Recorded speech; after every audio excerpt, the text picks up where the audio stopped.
Good evening and welcome to this special Best of Chicago Tonight. I'm Brandis Friedman.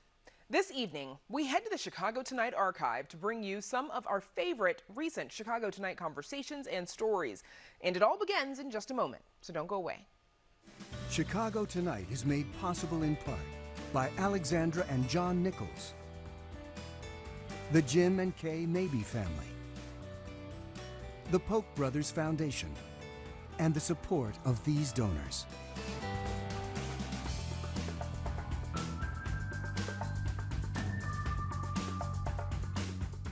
LGBTQ groups are praising the signing of a package of new laws aimed at helping transgender and gender nonconforming residents.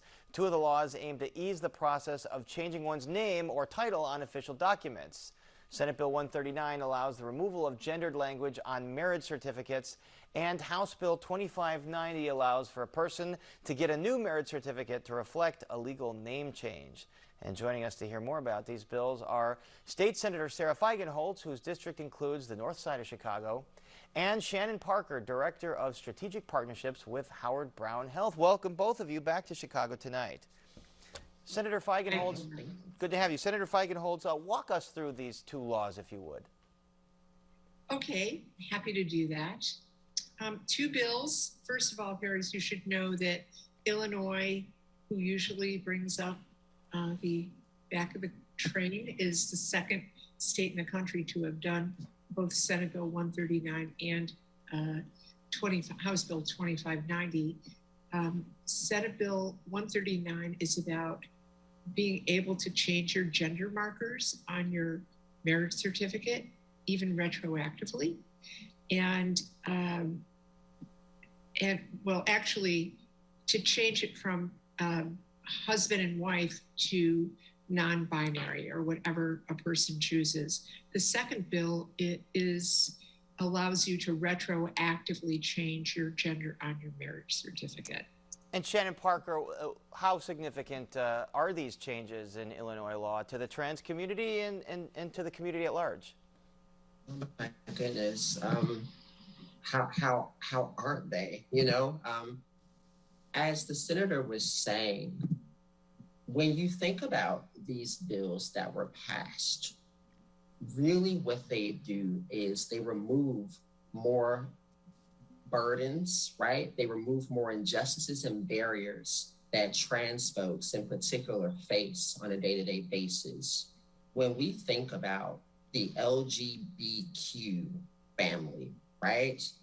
Of all of the identities, it's the T in that acronym, right? It's transgender people who really do shoulder that burden. When we think about the highest rates of family rejection, suicide, murder in our LGBTQ community, again, it's transgender people who really do suffer. So in thinking about what the senator was just saying, these bills passing into laws actually do help to alleviate more of those burdens that we as a community face on a daily basis. And I'll tell you something, just in 2021 alone, 31 trans people and non-conforming folks were fatally shot or they were actually killed by other violent means. And the thing is that we say at least, because again, a lot of those stories go unreported or they go misreported. And to add to that, the majority of those folks were Black and Latinx transgender women. So, Senator Feigenholtz, when you hear all that, on a specific level, what was it like for trans folks to deal with marriage certificates in Illinois? You know, if they didn't want to be called Mr. or Mrs. and have proper titles on there. You know, Paris, people come to their legislators with real life, everyday challenges. And our office talked to a lot of people, who had some really horrible experiences. One spouse being denied hospital visitation, another denied their employer's health insurance coverage because all of their records were not aligned as far as gender. And depending on where in this state they live and these hospitalizations or visitations are necessary, this puts a lot of people in danger. As Shannon talked about, the transgender community is disproportionately victimized. And, as a legislator, I feel that every barrier we can eliminate reduces that stigma, reduces that stress, and gives us an opportunity to move this issue forward for all of our transgender siblings. So this becomes an issue of life and death. Shannon Parker, it's not just marriage certificates, but the LGBTQ community is trying to get these kinds of changes for all manner of documents, like driver's licenses. So how important is that to be able to have the same thing? And what kinds of documents would you like to see updated? Absolutely. So when we talk about the importance of those modernization acts, right, making sure that systems talk to each other and making sure that trans folks have access to those everyday documents that allow you access to federal buildings, that allow you access to a job, right? We're talking about IDs. We're talking about birth certificates. We're talking about those everyday things that our non-transgender counterparts don't even think about, right? Because again, those are basic rights. Those are basic things that everyone has access to. So again, as the senator just said, which was so great, talking about removing barriers for trans folks in order to live fuller, richer, more robust lives. And that's what all of this is about. Shannon, you mentioned the violence. I'm sorry, you mentioned the violence targeting the trans community. I mean, this comes as there have been a lot of legislation in the past year in other states rolling back rights for the transgender community, dealing with athletics and other things. I mean, it just feels like this community's been targeted in a number of states. How has that impacted your community? It's been hard, and I will say that being an Illinoisan, we are very fortunate to live on this magical little island, if you will. Not perfect, but my goodness, when we think about some of our more southern states, when we think about some of our states who are ran by, other parties even, we see a lot of challenges, right? We see those daily fleecing of rights from hospital access to sports to bathroom bills. So many things are happening on a day-to-day basis that are absolutely demoralizing to our community. So again, with champions like Senator Feigenholtz and other folks who were such strong supporters of those bills, we are moving in the right direction. Senator Feigenholtz, before we leave, I want to get to another bill that the governor signed yesterday, which does away with a long-held statute in Illinois that criminalized the transmission of HIV. First of all, tell us what that statute was and why it was important to get rid of it. Well, I mean, I think that historically there was a lot of stigma around HIV and AIDS. Now we're in a much different space where people are much more understanding, welcoming, and we have, I believe it was Senator Peters who said, "PrEP, not prison." Yes. Which I thought was a very interesting little soundbite. And it's true. We've come a long way in this state, Paris. Illinois is a beacon. As Shannon said, other states are dialing it backwards, but not Illinois. We're dialing it forward on equity, on justice, and believe me, I like this. It's, I was in the General Assembly for many years when it was very difficult to get a bill like these two bills passed, and I couldn't be happier. I'm not sure we would have even been able to do the repeal of the HIV criminalization bill, but we're in a new place, and we've actually got bipartisan support on some of these bills. So things seem to be calming down. Cooler heads are prevailing. And we're doing the right thing for everyone in Illinois, including our trans siblings. All right. Well, we're going to have to leave it there. Our thanks to State Senator Sarah Feigenholtz and Shannon Parker. Thanks for joining us. Thank you for having us. Thank you so much.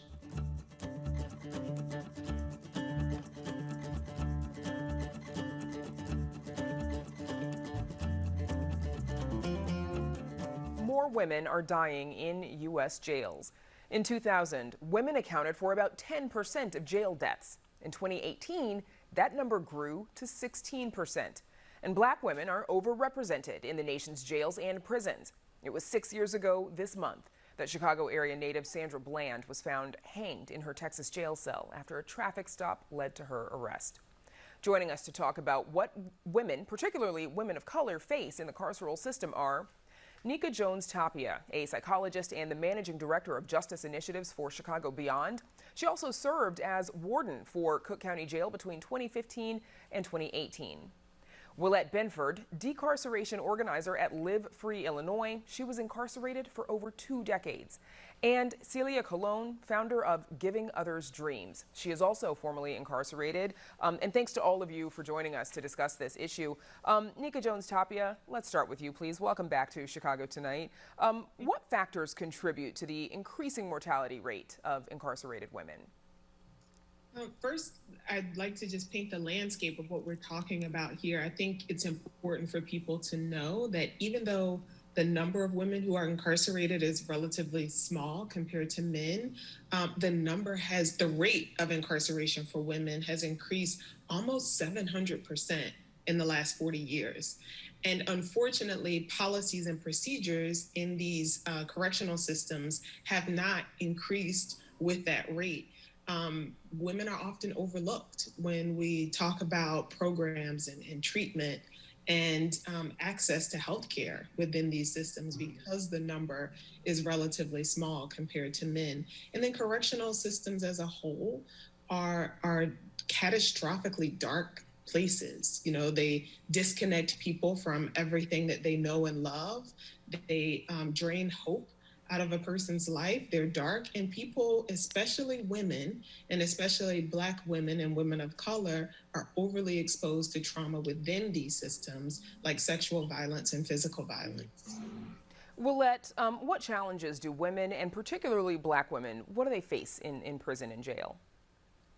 Well, Black women often face, the racism that is still going on outside. Racism is just as prevalent inside as it is outside. Black women are more likely to be overlooked and given low-level jobs like cleaning toilets as opposed to working in the offices or the administrative buildings inside.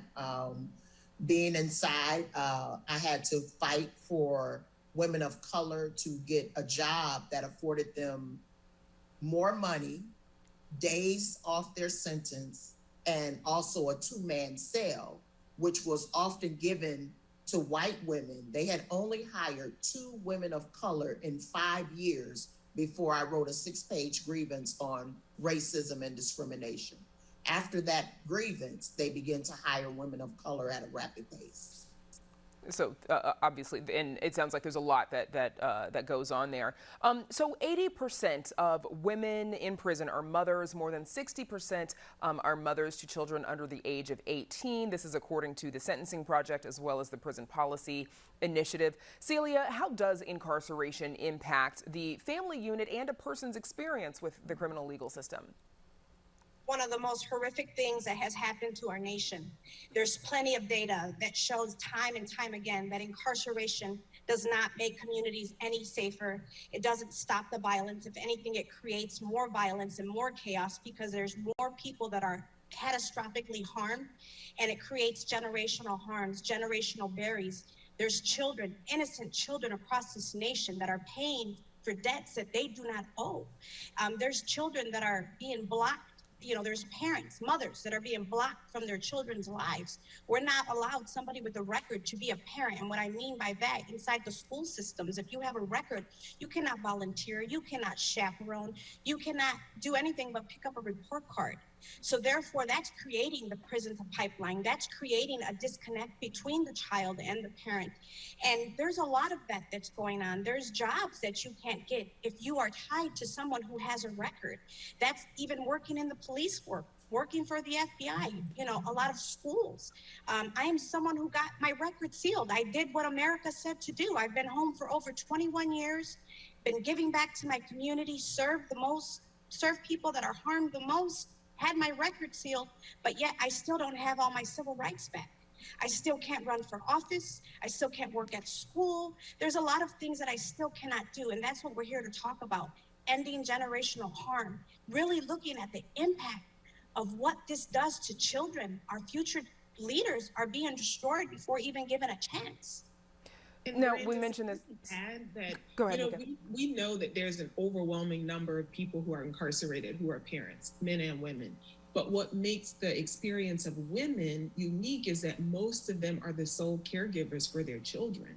One of the first women that I encountered at Cook County Jail was a mother who was charged with murder of her partner. She was experiencing domestic violence, which is the case for a lot of women that we don't talk about. And she was separated from her children. She was, you know, put in the squad car and driven away for a week. She didn't know where her children were and if they were safe. Like, I just can't imagine that as a mother being my experience and not knowing whether or not my children are safe. And so I think the sole caregiving of mothers who are incarcerated has to be elevated when we think about the impact of incarceration. So, and you just mentioned this a minute ago as well, Nika, the number of incarcerated women has been rising for decades. In 1980, about 26,000 women were incarcerated, and in 2019, more than 222,000 were. Now, that's an increase, as you just said, of more than 700%. Willette, why is that? Are there problems that women face that are unique to them, and what are some of the barriers that they face when re-entering? Well, Brandis, you know, Black women are often policed differently. That's why they make up 14% of the Illinois adult population, but over a third of everyone that's incarcerated. And we know that in 1980, you know, the war on drugs, and then the 92 crime bill, you know, really said that it was a war on drugs, but it was really a war on Black communities. And, you know, Black communities were decimated by police coming in, kicking in doors, arresting women, and saying, you know, the conspiracy law, the federal conspiracy law, where even if your man sold drugs and you didn't even know about it, you know, they wanted to link you in with that. So they really just destroyed Black families back then. And many women are sitting in prison today with natural life sentences on drug charges that they acquired back when we know that there was such a disparity in the crack cocaine law and the powder cocaine law, because white people use powder more, so they got lesser sentences. And then crack cocaine was normally found in low income, poverty stricken communities. And really, poverty has been criminalized. If a Black woman has a substance abuse problem, she's criminalized and sent to prison for a couple of bags of drugs, whereas our white counterpart is sent to a rehab so that she can get her life together and return home to her children. So poverty and systemic racism is the underlying issue for the expansion of the prison population in Illinois and across this nation. And Celia Colon, your organization, you work to support women mostly on the South and the West sides when they leave prison. What resources are necessary for them when they get home? Oh, you know, just being incarcerated has multiple layers of harm, so it requires multiple layer solution. I am just one of many vessels and many organizations that are out here doing the work, and I would like to uplift some of them Black and brown organizations like Chicago Beyond, Fully Free, Kids Off the Block, Activists, Girls Like Me, Rage. There's a lot of us, my group, God, Giving Others Dreams, that are out here on the front lines doing the work. And what we do is we support people, our people, unapologetically. We show up with no judgment, no disparities, just giving them resources and tools and being their mentors and their guides, but also giving them all the support that they need for their first month home, meaning we support the woman, and her family, because when somebody's incarcerated, the whole family's impacted. The whole family is hurting. And right now in the state of Illinois, there's 7 neighborhoods that 27,000 people that are released every year from IDOC come home to. And they are on the west and the south side.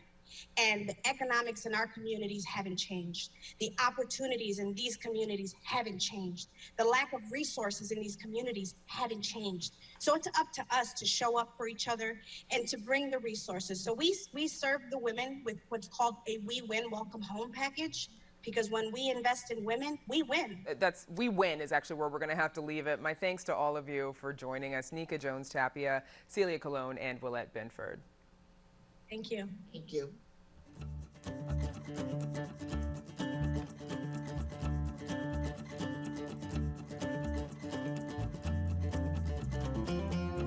If you thought your last move was a hassle, the Chicago Transit Authority has got you beat. The agency just relocated an entire building, like a whole building.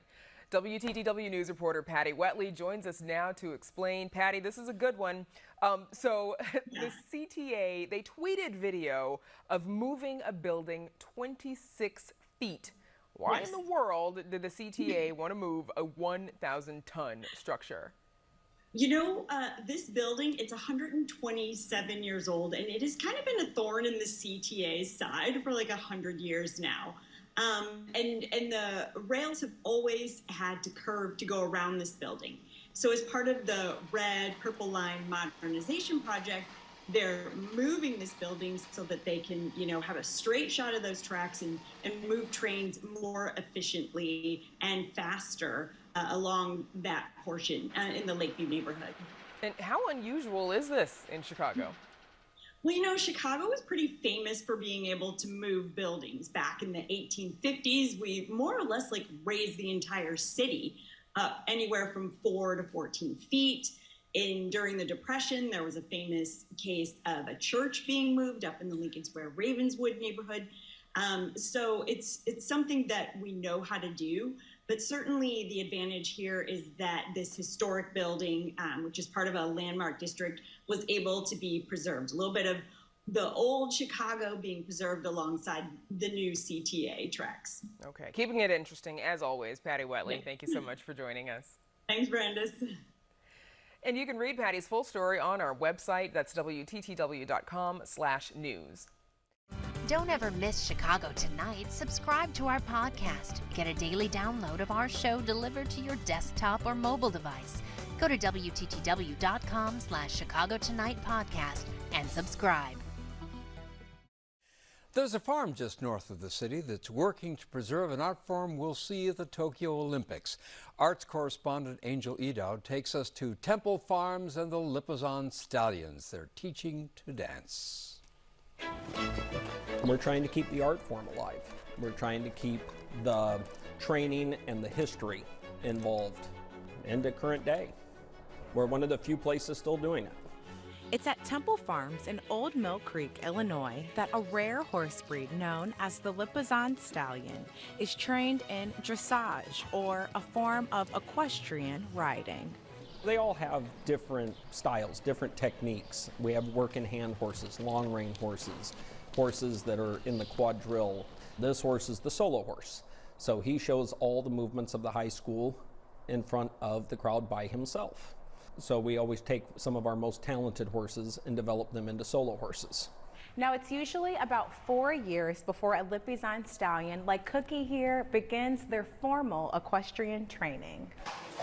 A lot of people don't realize the amount of time that we put into these horses before they're ready to perform. It is a lifelong endeavor for both the riders and the horses.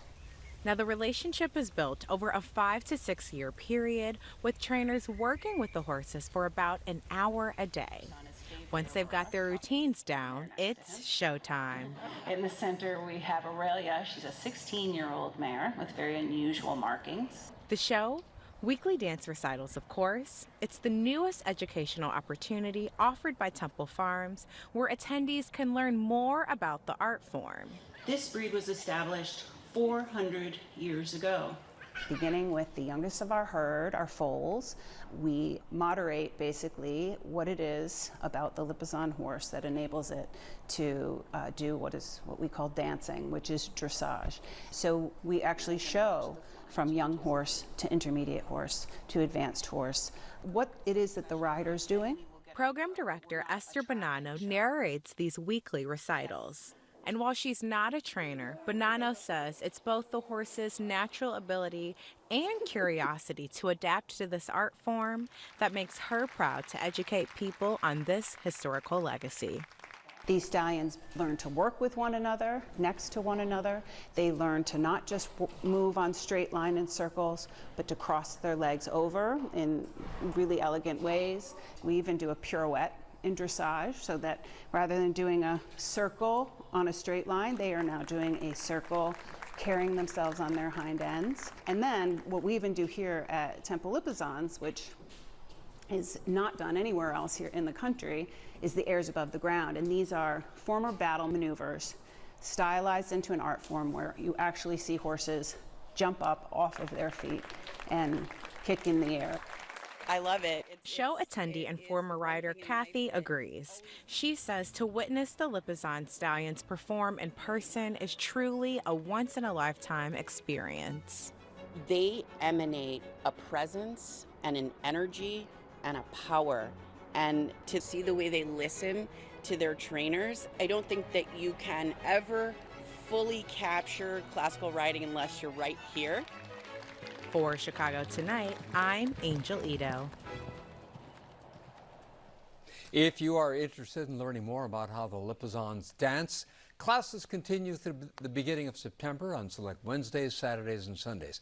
We have ticket information and more on our website. Don't miss one of our stories. Get them all delivered to your desktop or mobile device with a subscription to the WTTW News Daily Briefing. Go to WTTW.com/Daily Briefing and sign up. We recently featured a show at the Museum of Contemporary Art that put a spotlight on comics, from 1960s counterculture cartoons right up to present-day graphic novels. Well, that show has a sister exhibition which opened soon after at the Chicago Cultural Center. It looks at an even earlier history of comics, making the case that Chicago truly brought comics to life. Producer Mark Vitale has the story.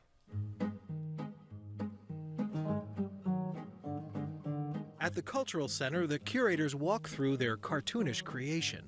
They are acclaimed artist Chris Ware and the City of Chicago's cultural historian Tim Samuelson. This is an interest that we both shared, but Chris was able to put it into a form as an exhibit that I could have never put together something like this. And even where there's comics pages that I know really well and I've read since a kid, when I see them on the wall like this, it's like, oh, wow. A comic strip really is kind of a visual two-dimensional rat maze. So I tried to create a three-dimensional analog to that and to use every available spot that I could, because in comics you're likely to see a dialogue balloon here, see a dialogue balloon here, an image behind. So I wanted to use the entire walls, not just have everything be a dried bathtub ring of imagery that gets dreary. Comics are a very active thing. I wanted it to be as fun and as exciting as a comic strip actually is. We last met Chris Ware at his home studio in January 2020. I grew up reading stupid superhero comics and reading them because I thought I would grow up to be a superhero. But when I became a professional cartoonist, what really appealed to me more than comic books, they always seemed to be somehow limited and sort of infantilized and very much based on a movie camera. I realized that the very earliest comics that were drawn before the advent of the movies was where the real action was and where the medium actually came to life and you could feel the soul and the warmth of the artist behind the pen. The show covers from the late 19th century up through the 1950s, and it is full of revelations. I was surprised more than anything to discover that the Chicago Tribune was actually a very experimental, strange newspaper. The Chicago Tribune was not the first newspaper to have a Sunday comics page. However, it took the comics page and almost literally made it a work of art. The exhibition abundantly credits the creators of the work. That includes Frank King, whose characters in his Gasoline Alley strip aged day by day and year by year. But the author of one short-lived Tribune comic strip from 1905 remains anonymous. Lucy and Sophie Say Goodbye features two women whose impassioned departures are always being interrupted. It was published anonymously, not signed, which indicates something that was, that they were kind of pushing the envelope there. It didn't run for very long, but it's a beautiful strip and very powerful. The very first same-sex comic strip in the history of the medium. Though some of the material is on loan, much of it comes from the curator's personal collections. Some of these things are part of my own childhood obsession. It's kind of interesting to see little bits of your own existence and obsession, to see it on a gallery wall and other people looking at it. Comics are looked down upon as sort of a throwaway medium, which I think is one of its greatest powers. It's a medium that you can look at and understand immediately without feeling like you have to know something about the history of art or the history of painting. If you look at a comic strip and you don't get it, you just assume the cartoonist is an idiot. It's a powerful medium, it's a beautiful medium, it's a emotional medium, and it's an unpretentious, personable medium, and that's what I hope to highlight with this show, is to have some sense of like what the rich textures of life and how it could be communicated in something that was essentially trash. For Chicago Tonight, this is Mark Vitale. Totally remember those Sunday comic sections in the Chicago Tribune. The show is called Chicago, Where Comics Came to Life. It is free and has just been extended at the Chicago Cultural Center through the end of the year.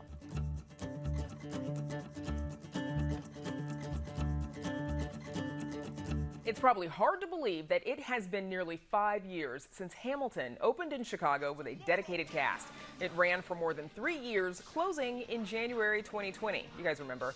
Now, during that time, actor Miguel Cervantes originated the title role in town, and he will again play Hamilton, finally, when Broadway reopens next month. So joining us once again on Chicago Tonight is Miguel Cervantes. Welcome back to the show, and of course, welcome back to Chicago. You're back in town for a solo performance at the Metropolitan Club this week. What's it like being back in Chicago? You know, I always talk about Chicago as like my other home. If I ever had my way, they didn't ask my opinion, but if I had my way, I would have stayed in Chicago and done the show for the next 5 years. But that was not an option. So coming back here, being in the city, reconnecting with friends that we've made here, it feels like home, and it feels so amazing to be back in this town that embraced us, my family, and then the show for so many years. You know, 3.5 years is a lot of time to spend, and driving down the road in Armitage where we used to live. You know, it doesn't feel so far removed from back when we were here. And I'm sure the folks who are getting to see you perform this week are pretty thrilled that you are back in town. Have you been able to perform much, you know, in these last 16 months, and what do you think it will be like, or what has it been like? You know, I've done a few, started doing sort of Zoom appearances, much like this, but sitting in my office at my house, very rarely wearing shoes, and singing songs on my guitar for various events or functions or meetings or something, you know, for school groups and those kinds of things, teaching and doing workshops. So I have been performing a little bit, and then recently, more recently in the last few months, as people have been going out more and feeling more comfortable going out, I've been able to do sort of events like this in person and sing some Hamilton tunes and tell some stories. And it's been amazing to get the energy of a live audience, because, you know, while I do enjoy sort of a sort of intimate Zoom conversation, it's not quite the same as being in a room with people. So it's been great to sort of have these experiences over the last 3 or 4 months in person, you know, and connecting with real people in real space has been pretty great. You'll get to do that some more, of course, when Hamilton reopens on Broadway next month. You in the lead role, of course.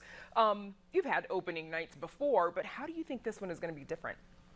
You know, I talk about the final performance in Chicago a lot as being something singular. You know, it will never happen again, because Hamilton at the time is never going to close again. And my experience in Chicago and our company there was so singular. And so that sort of final performance, it just doesn't happen that way. And I got to see Lin-Manuel Miranda perform his final performance, and it was just thunderous. It was overwhelming, the amount of support and love that comes out of the audience. Same with us in Chicago. Have you missed playing the role? I mean, you've done a little bit of performing, but what have you been doing? Have you been working on your golf game when Broadway was dark? Yeah, I have had quite a bit of time to play some golf. Actually, I played a little golf while I've been here in Chicago so far. I spent a lot of time on a golf course while we were here. And so I have been working on that a little bit. My side business, which is the Shoe Caddy, a little golf gadget that I invented, also has been able to get a little love while we've been down. But as far as singing Hamilton songs, and the more I've been doing it recently, the more I realize how much I miss it. I do miss it so much. The energy of the songs and the feeling of being in the show. It was nice to have some time off. It was nice to spend some time with my family, and all of that I think has been a beautiful byproduct of this terrible time for those of us who've been able to do that. But I miss it. I miss sort of the only feeling that you get when you're on stage and you're with your company members and you're doing this amazing thing together. And now we have a bit of video of you performing Hamilton tunes at Governor Pritzker's inauguration. Now, those songs, they usually have a whole pit band behind them. Do they adapt very easily to solo acoustic guitar?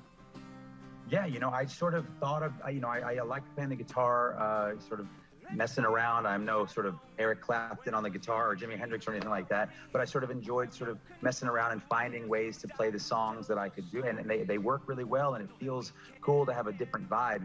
Everyone can listen to the soundtrack and everyone can hear the way that it was sort of written and the beautiful way that Lynn and Alex created these tunes, but sort of in an acoustic version, sort of a more intimate version, in my own sort of cover version, has this other sort of, I can put my own little stamp on it.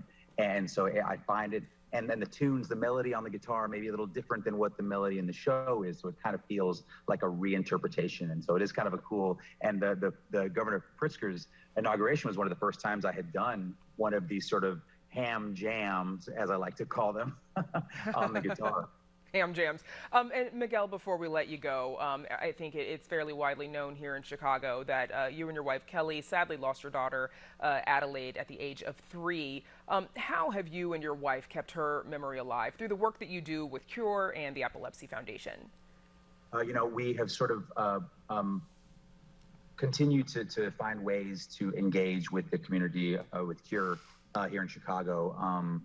Online, we did an event back in September of 2020, a virtual event. We're actually doing another one here in September of 2019 or 2021.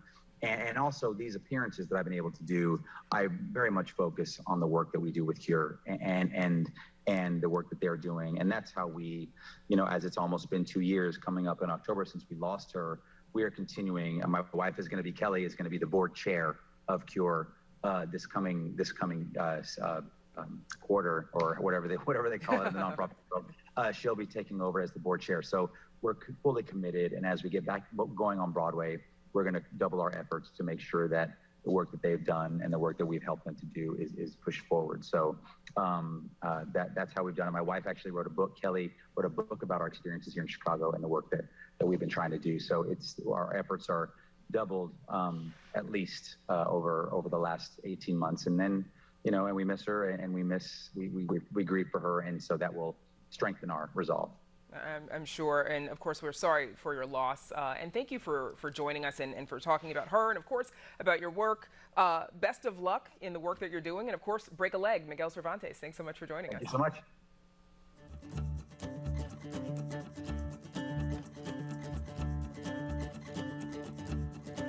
Chicago's old passenger railroad stations for decades acted as the city's front door, where people from all over the country arrived seeking a better life or just the thrills of the big city. Jeffrey Bayer takes us back to the golden age of rail travel in this week's Ask Jeffrey. Hey, Jeffrey, good to see you. Great to see you, Paris. All right, so we have a question from Larry Gardner of Skokie. He says, could you do a story on the old train stations that once stood in downtown Chicago? Well, of course we can. There's, as you mentioned, the late 19th century, the early 20th century. This was the golden age of rail travel when people traversed the country on trains. And of course, right at the center there, at the hub of it all, was Chicago. It's hard to believe, but as recently as the 1960s, there were 6 passenger train stations in downtown Chicago. Today, all passenger trains that come into the city from beyond the suburbs go through the last one standing, Union Station, which is now owned by Amtrak. It's Beaux-Arts design, including this now demolished concourse that was right along the river there, and the colonnaded main building, which is still standing right behind it in this picture. Those things recall the grandeur of rail terminals in those glory days, designed to wow the traveler the way many airports do today.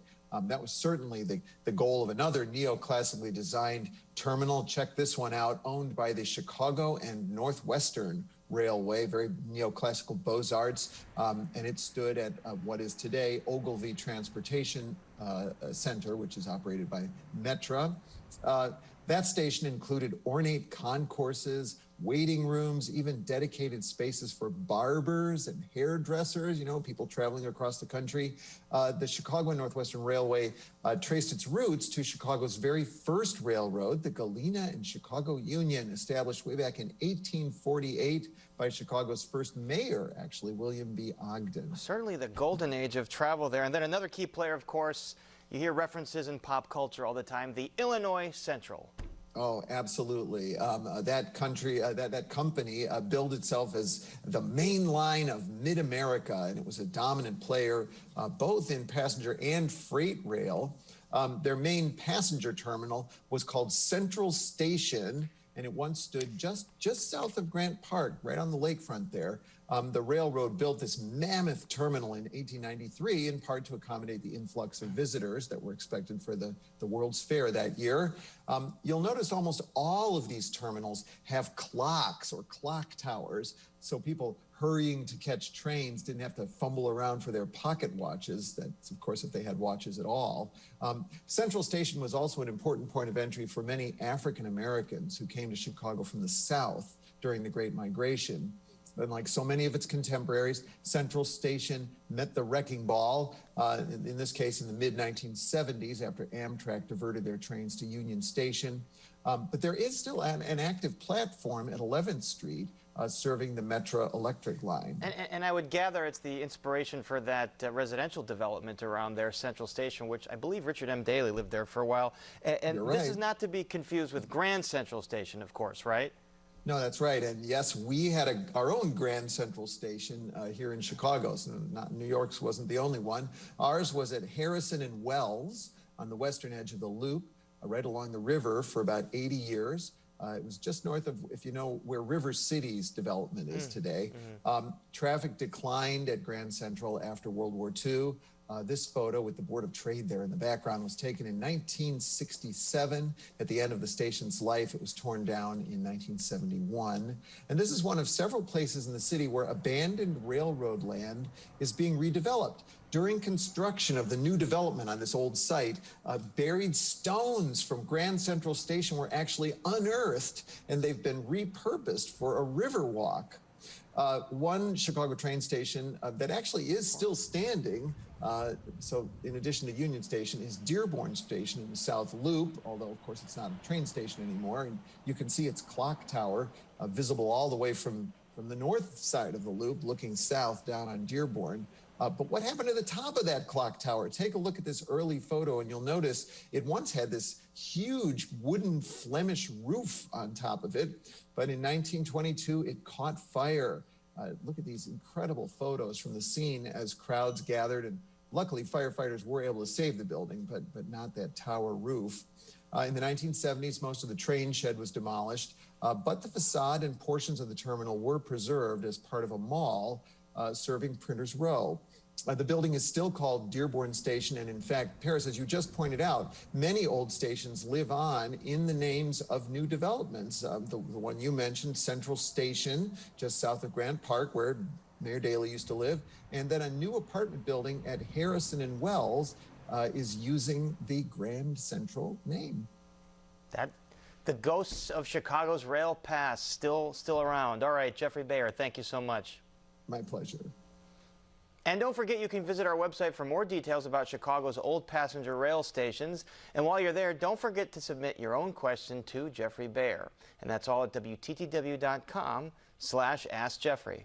The award for Best Documentary Feature at this year's Oscars went to My Octopus Teacher, about the close relationship a man develops with an octopus.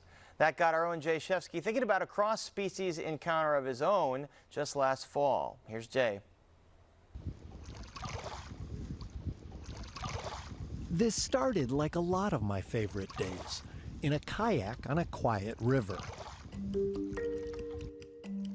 But soon it would get a lot more interesting. I was alone on the Paw Paw River, paddling out of Benton Harbor, Michigan. Wait, what is on that log? Is that a praying mantis? I don't think I've ever seen a praying mantis in person. Is it turning its head to watch me pass? I must be imagining that. I've got to get a closer look, so I turn around and sidle up to the fallen tree that is the praying mantis's perch. And this time, no doubt about it, it turns its head to face me. It is watching me. This giant insect that must have been the inspiration for the classic cartoon Alien is watching me. And it doesn't seem to be scared, at least not enough to fly away or walk away or whatever it would do. I'm a little scared, so before I get any closer, I Google, "Are praying mantises dangerous?" And I learned that while they can be quite rough on their prey, they're harmless to humans. So I get in closer, hoping to get a few shots before I scare it off. But it doesn't seem scared at all. It seems curious. I know, I shouldn't anthropomorphize this critter, but am I wrong to say that it seems every bit as interested in me as I am in it? Soon, I'm feeling ready to take our relationship to the next level. Will it read this gesture as a sign I can be trusted? Doesn't seem to make a difference. But then, after half an hour of just looking at each other, an amazing thing happens. It begins to approach. Tentatively at first, and then with a little more swagger. I'm glad I already confirmed that it's not a threat to me, because it's coming aboard. And then, for another half hour, it explores me and my kayak.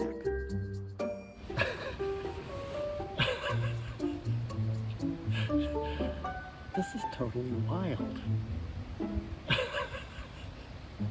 There's a praying mantis on the bottom of my shoe that I can't even see it because it's on the bottom of my shoe.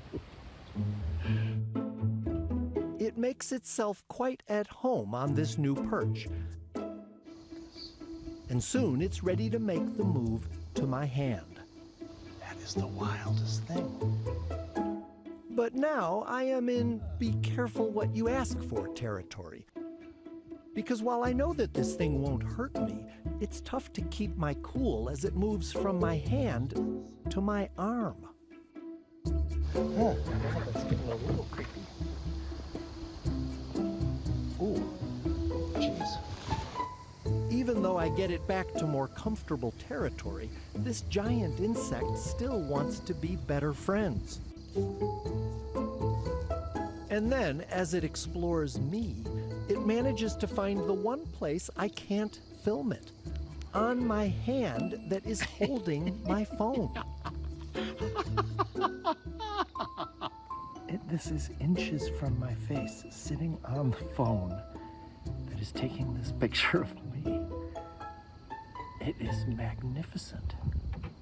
When have I ever spent this much time, this close, to a critter I encountered in the wild, and which I think has come to trust that I mean it no harm? Unfortunately, I betrayed that trust. And I'm sorry to say that the rest of the story happened off camera. Here are some photos from earlier as I tell you how it played out. The praying mantis spent several more minutes on my hand and then startled me by quickly walking up my arm toward my face. I instinctively flicked it off. It landed in the water where I watched it flail as the current carried it downstream. I was horrified, and I couldn't let my new friend drown, so I took off after it, eventually using the kayak paddle to gently scoop it out of the water. Then somehow, with that same paddle, I made my way to the shore, and here is my stunned friend on the paddle, just before I returned it to safety, and then watched it quickly take off into the brush. Did I teach it that humans can't be trusted? Maybe that's not a bad lesson. And what did it teach me? Something pretty simple, really. The benefits of quiet, patient observation. For Chicago Tonight, this is Jay Shefsky. I don't know if I would have been that patient, but Jay tells us he learned later that there are 2,400 species of mantis, or mantid, around the world. They come in a wild variety. A few other fun facts. Many species can turn their heads 180 degrees, ouch. The females have the charming habit of biting off the male's head after mating, double ouch. Those dark spots in their eyes move to follow their prey. Some cultures attribute supernatural powers to them, and it is not uncommon to keep mantids as pets. Perhaps Jay will go find one at a pet store, and we're all grateful to Luke Viador for allowing us to use those photos that you just saw. Chicago's southeast side has long been an industrial area. This has drawn criticism for its impact on the environment and residents' health. And some say the community's industrial history also means it's more difficult for residents to get around by foot or bike. One South Deering bike program is working to cycle in awareness about transit barriers in the area.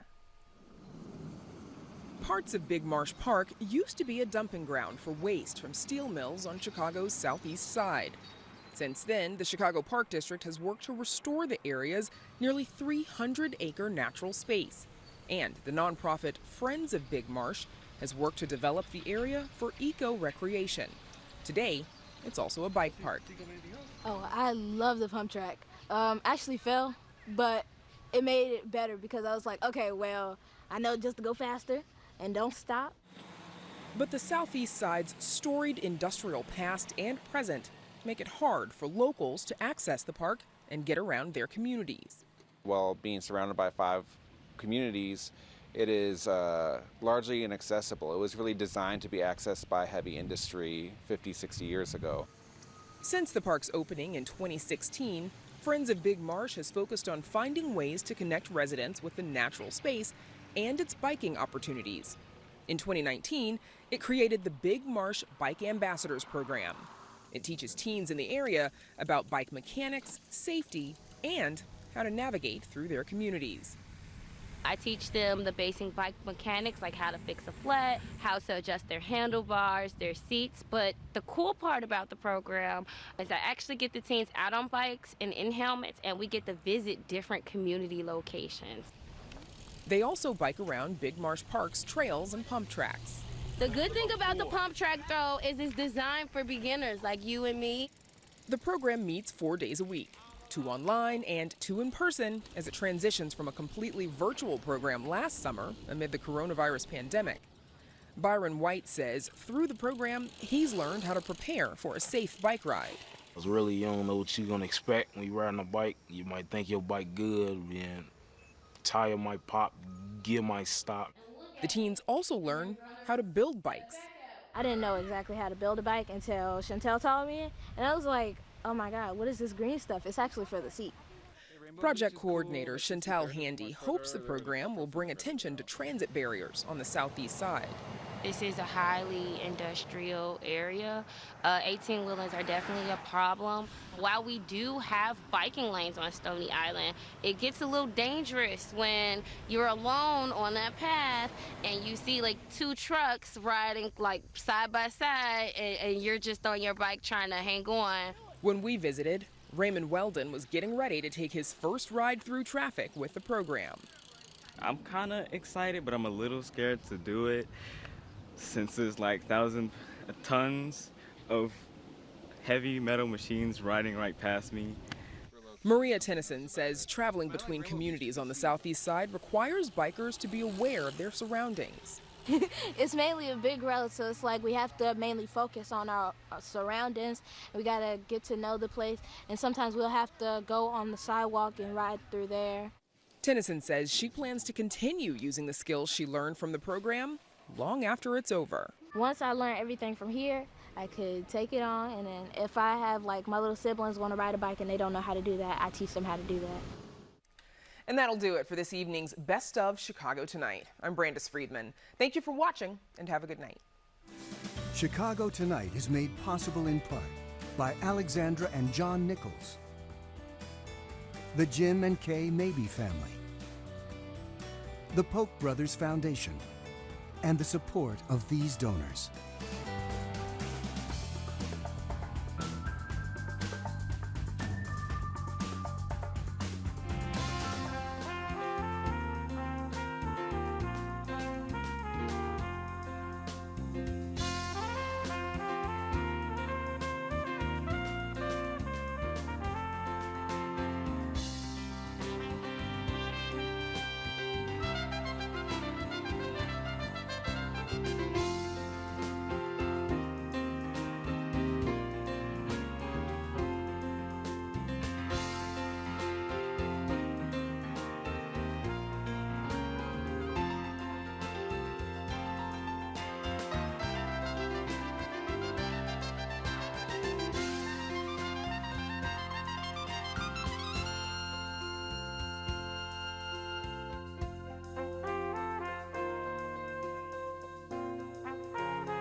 Closed captioning is made possible by Robert A. Clifford and Clifford Law Offices, a Chicago personal injury and wrongful death firm that supports free educational initiatives in the legal profession.